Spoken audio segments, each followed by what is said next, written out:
Hi, everyone. Thanks for being here. I've got a few minutes to talk about I'm going to primarily talk about our water and environmental programs. But I want to, since we have an audience that may not be overly familiar with USDA, I want to give you a little bit of a background on the other things that rural development does also. But I know a lot of people, when you hear of USDA, you think of meat inspection, but there is a lot more that USDA does besides meat inspection and like SNAP which is the new term for the food stamps. But there's a lot that rural development does. And there I've got our mission is we're committed really basically to helping improve the rural economy and the quality of life in rural America. So that's kind of the goal of what we're trying to do, our mission. Rural development is really divided into three different areas. We have our rural business and cooperative service. We have our rural housing service, and we have our rural utility service. And I'm going to give you kind of a brief rundown on what those three different areas do. But and there's lots of ways we get money out the door. So, maybe I'll back up for a second too. We are at Rural Development, we're not a regulatory agency. We don't design, we don't engineer anything. We really have money is what we have.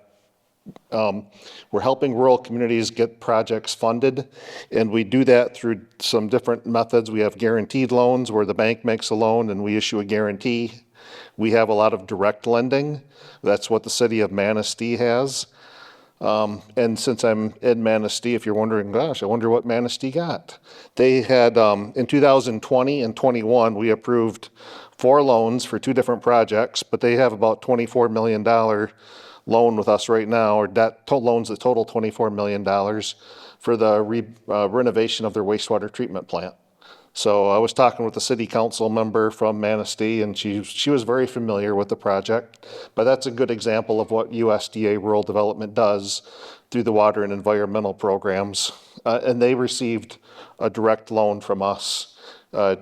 Manistee did not receive any grant dollars at all. But I do have another example of a project in the area. I know the village of Beulah. That's a project that we recently approved. This is a sanitary sewer project, but Village of Beulah just received a $9.1 million loan and a $1 million grant. So those are examples of what we do. And I have with me here a list. I don't have it on a slide, but I have a list of all the projects. I call this my lakeshore list. So it's kind of a projects along the lakeshore and a little bit inland too, but some of the recent projects that we funded in Michigan.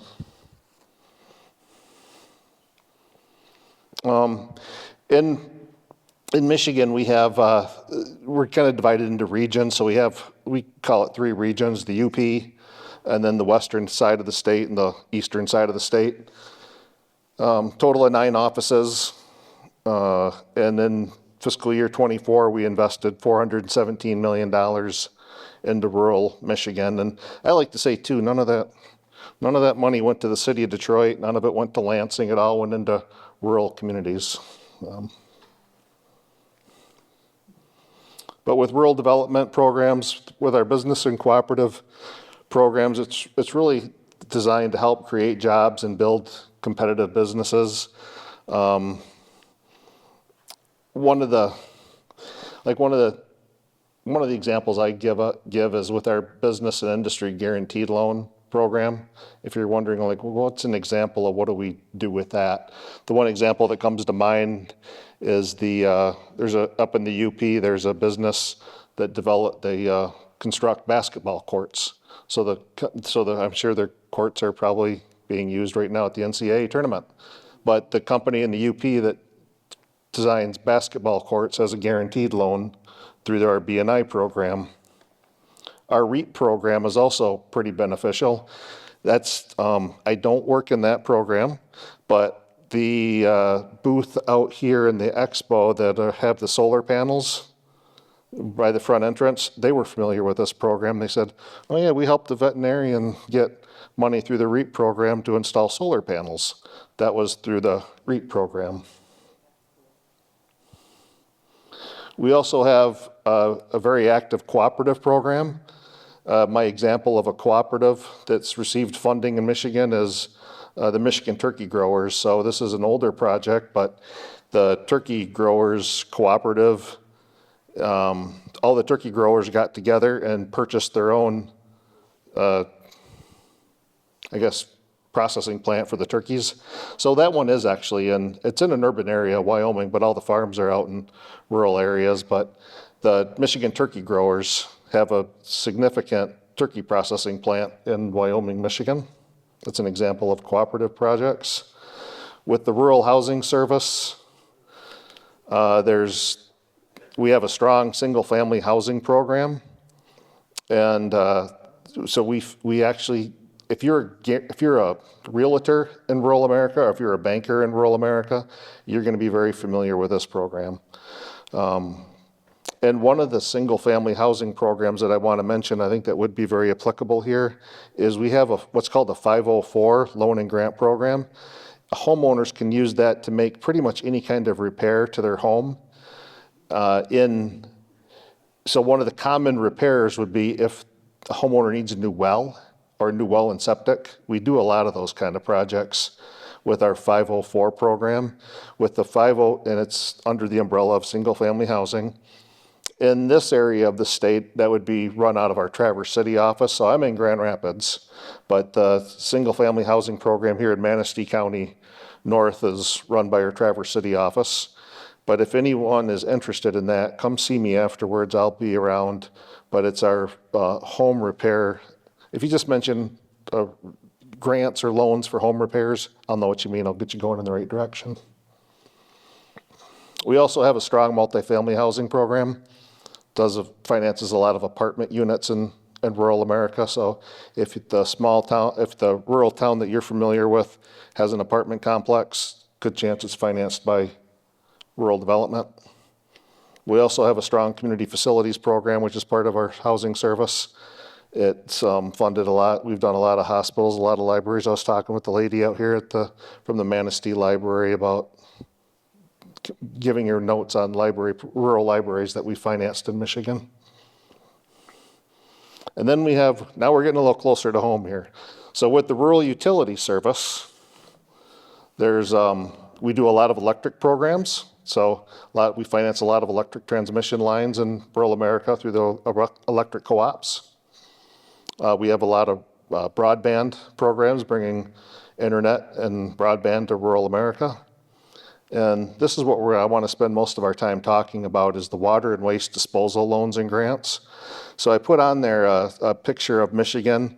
Those dots represent water or wastewater projects that we funded in rural Michigan from 2014 to 24. So it's a 10-year span. And during that 10-year span, I've got my notes over here but it was the loans and grants. There are those little dots. That totaled up to $1 billion. So it was actually $1 million over $1 billion. But we'll just call it $1 billion over 10 years through our water and wastewater programs. So again, that's what the city of Manistee received for their wastewater treatment plant. And of that $1 billion, $746 million of it came from loans, and $255 million came from grants through this program. Right now with the water and environmental programs, our current caseload in Michigan, this is just Michigan, we have 292 borrowers, and each borrower is a municipality. So in Michigan, there really aren't any public system. Well, there are some, but we finance public water and sewer. So our applicants will be villages, cities, townships, utility authorities. We don't fund homeowners associations in Michigan, but we have 292 borrowers in Michigan, and those 292 borrowers have 676 loans, and our unpaid principal as of Wednesday of this week was $872 million in unpaid debt as of, it's actually March 19th, so it might be Thursday. But as of March 19th, we had $872 million and some change in in water and sewer loans. And so you think that's a lot of money. And anyone want to take a guess at how many of those are delinquent? Like zero. Not a one. There's none of those, so I want to get that word out there too. So the loans, they really do repay. And speaking of repaying, one of the things with this loan, I'm going to bring up the Village of Baldwin. In 1996, when I was getting started with this program, we made some loans to the Village of Baldwin, and I looked it up the other day when I was making some notes to come down here. But the Village of Baldwin, we made the loans in 1996. And at the time, back in the 90s, I know the Baldwin was in the top 5 for the lowest median household incomes in the state of Michigan. But the Village of Baldwin, they paid off their loans in 2021. And back as an example of what they got in financing, they had 3 loans and 4 grants. They had a loan for $185,000, a loan for $670,000, and a loan for $1 million. And then they had grants for $1.4 million, a grant for $500,000, a grant for $1.9 million, and a grant for $1.4 million. So that, I always kind of, like I said, they were one of the lowest income. They had one of the top 5 lowest median household incomes in the state back when the loans were made in the 96. But I think it's pretty cool that they were able to refinance that and pay it off. And probably a lot of our older loans, like from the 90s and maybe the early 2000s, a lot of those loans have paid off in the last few years because the interest rates were so low. So so that's probably one of the reasons that helped them pay off, but they did pay off their USDA debt. I know some other examples of projects that we have right in this area. Scottville, just down the road to the south of us. They've got 2 water loans from 2016, so they've got about $2 million in water debt with us. But we also have projects in, so I said Manistee, I said we've got Onekama. Onekama has existing sanitary sewer loans with us. Beulah, Frankfort has paid in full. Montague, Benzonia, Bear Lake, Baldwin, Ludington, Scottville. Custer, I don't know, this is an older loan, Custer. The sanitary sewer system in Custer was financed with a USDA loan. This was an older loan, probably made, well, yeah, it would have been made back when we were Farmers Home Administration. That was our old name. But in 95, we made a loan to the Village of Custer for sanitary sewer. It was a $600,000 loan and a grant for about $1.9 million. But that loan is also paid off in 2008 they paid off.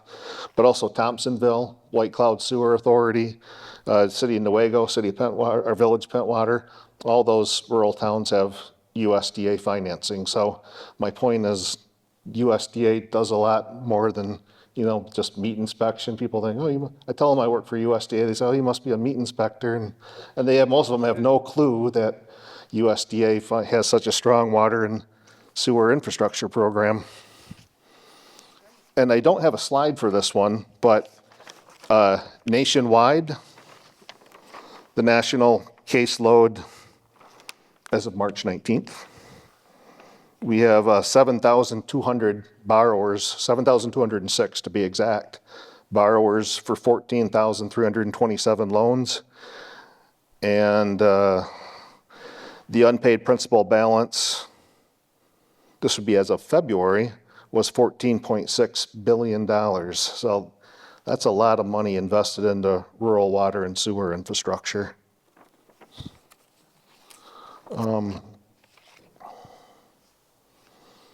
So with the water and sewer programs, a typical day for me, if I'm working with a new applicant, is the phone rings or get an email, and it might be the city manager on the phone. Most of the time, I think the city managers they have a pretty good idea of who we are, but we'll get a phone call from the city manager and maybe their consulting engineer. And that's pretty typical for how a project gets started. But like I said, all of my projects are to municipalities. But one of the good starting point is we'll just have a call and discuss the project with them, kind of an informal call. And one of the things I think they should always be doing is assembling their team of professionals. That's what I call it. So on pretty much any project in Michigan, the applicant is going to have their bond counsel attorney, because the state of Michigan's pretty particular about how communities go into debt. So you're going to have a bond counsel attorney that's working for the municipality, and they're going to make sure that they're following all the state laws when it comes to how to borrow money. You're going to have a local attorney who makes sure that the project is built in the road right of way or in the easement. Sometimes that's easy, sometimes it gets a little more complicated. And then we're going to have the engineer. So the engineer, the consulting engineer that the community hires, they obviously engineer it, design it. And then the fourth professional is usually the municipal financial advisor. So that financial advisor helps the community set the rates to make sure that they're collecting the rates and charges to service the debt and meet all their operating expenses. And, a few minutes ago I said we don't have any delinquencies in Michigan, but I think where the water and sewer customers kind of get into trouble is they don't adjust their rates on a regular basis. And, the village council or city council has to be the one that sets the rates. And it's not good when the community kind of prides themselves on, well, we haven't had a rate increase in 12 years. And they think that's a really good thing, but I think maybe that's not such a good thing, because I don't think when something does break, you're not going to have the money to fix it. So that's I think where communities struggle is on their rates and charges and making sure they're have the proper rates in place. Our interest on this project is, like I said, we don't engineer the system, but we definitely have an interest in making sure that the project, when it gets built, it actually functions the way it's designed to. And you think, well, that sounds like a no-brainer. Of course it's going to function the way it's supposed to, but that doesn't happen by mistake. We do have one engineer on staff in Michigan, and our interest, I think, is the same as the communities. We want to make sure that when that system gets built, it actually operates like it's supposed to, so the community can bill their customers and they can collect the rates that are necessary to make the payment on our loan, pay all of their operating expenses, and then set money aside for future repairs. So that's one of the requirements on our projects, is that they fund a reserve account for future repairs. And that reserve account that they fund is really specific to that project. And that's one of the things that's a requirement of the application with us.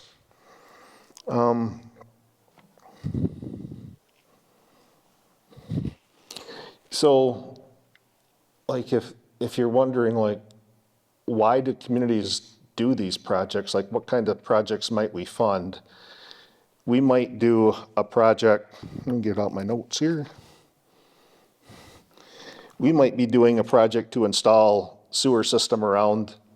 install a new sewer system for the first time ever. So we've done projects in Michigan around lakes to install a collection system. Sometimes that collection system ties into another neighboring system. Sometimes they have to have the treatment system to go with it too. But we funded a lot of collection systems around lakes in rural Michigan. Those are usually financed through a special assessment bond. But we've also done a lot of projects where, maybe the treatment plant or the water tower was built in the 1960s, 70s, maybe 80s, and there's been a lot of growth in the area and they just need more capacity. So we do a lot of projects where nothing's really broken, it's just they don't have the capacity. So we've done a lot of projects like that. Sometimes there's a permit violation from Eagle. So the lady that was speaking ahead of me, part of what Eagle does is They're the regulatory agency, so they carry the stick. If several projects will get involved because there's permit violations on their water or sewer system. But all of our loans have a 40-year term. There could be a couple exceptions. I can't think of any though, but pretty much every loan has a 40-year term. The interest rate is fixed. So the interest rate right now is either going to be at our poverty rate, which is 2.5%. So we do a lot of loans at 2.5%, or the loan will be at our intermediate interest rate, which right now is 3.25%, or it's going to be at the market interest rate, which right now is 4.5%. So most of the projects that we fund right now are either at the poverty rate or at the intermediate rate. It's 40-year fixed rate financing. And then, like, you know, even though it's 40 years, they can pay off at any time without penalty. So, like I said, with those other, like Baldwin and Custer, they paid their loans off early. And it's clearly in the application material that we give to them and in the resolutions that they sign, it's abundantly clear that the goal of the program is not for USDA to have a loan with that community for 40 years. The goal of the program is to get the system built and in operation and serving people. And when that system is able to refinance, we expect them to be able to do so and refinance. The funding for the program comes right out of the federal budget, so we're a line item in the budget. And I brought like I said, most of the time our security for these debts is a revenue bond, so it's the revenue of the system that repays the debt. And I brought an example with me. I photocopied the City of Montague's revenue bond, and I photocopied a few other things if anyone's interested in seeing, like, what does a bond actually look like?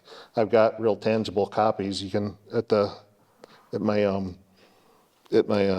table out here. I'm not going to give it to you, but you can see what it looks like. So, and we don't have to fund 100% of a project either. So a lot of times communities have their own applicant contribution. I've got it on my notes here that looks like in the last 12-month period, about 10% of our financing on the projects was from other funding sources. So. Great. Well, thank you so much. Yeah. Paul.